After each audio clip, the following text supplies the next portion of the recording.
Hi everyone, Elie Mischel from Suburban Torah in Livingston. Just a quick thought about this week's Parsha. You know, over the last few weeks, we've dealt with Yishmael. Yishmael, Hashem hears Yishmael. Right? Yishmael is a religious person. Yishmael, as we know, is the forefather of the Muslim people, whether physically or spiritually. The Muslims claim Yishmael as their forefather, and Yishmael is a very difficult enemy.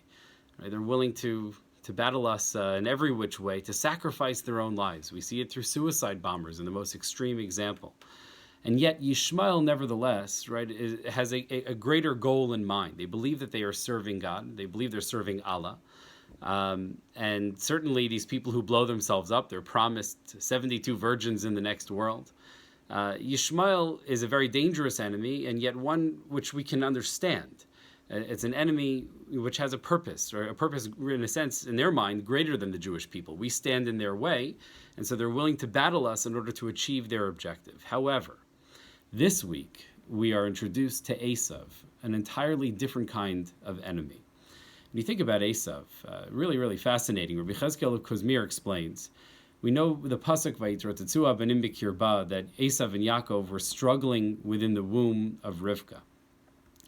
And Rashi tells us that whenever Rivka passed by a house of Torah, Yaakov wanted to get out. He was struggling to get out, to be in that house of Torah, and that whenever she passed by a house of idolatry, Esav was struggling to get out. Esav wanted to be in the house of idolatry. So Rabbi Chezkel asks, why didn't we understand why Yaakov could not get out? Because Esav was blocking the way. Esav was the baby that was closer to being born. He was the one who was born first. Yaakov couldn't get out. But when Rivka passed by a house of idolatry, why didn't Esav actually leave? Why didn't he force his way out of the womb? So he explains really in a fascinating way. He says that for Esav, he gets a greater pleasure in denying Yaakov from learning Torah. Right? He gets a greater pleasure in harming Yaakov than he does in bringing pleasure to himself. Right? Esav is a nihilist. Esav, as we see later on when he brings an army of 400 men to destroy Yaakov, right? His whole goal is to harm us. Even though by killing Yaakov and Yaakov's family, God forbid, had that happened, he certainly would not have been able to capture the brachos from his father. Right? Nothing good would have come out of that for Esav. Esav himself would have suffered. Nevertheless, right? Esav, unlike Yishmael, he doesn't have a higher goal. Esav's entire goal is simply to harm the Jewish people. And I think that we saw that just last week in Pittsburgh. The enemy, this miserable anti-Semite, Bowers, right? What did he do for himself? In the end of the day, right, by murdering 11 Jews, he'll either get the death penalty or spend the rest of his life in prison. His life is going to be miserable one way or another. So why did he do it?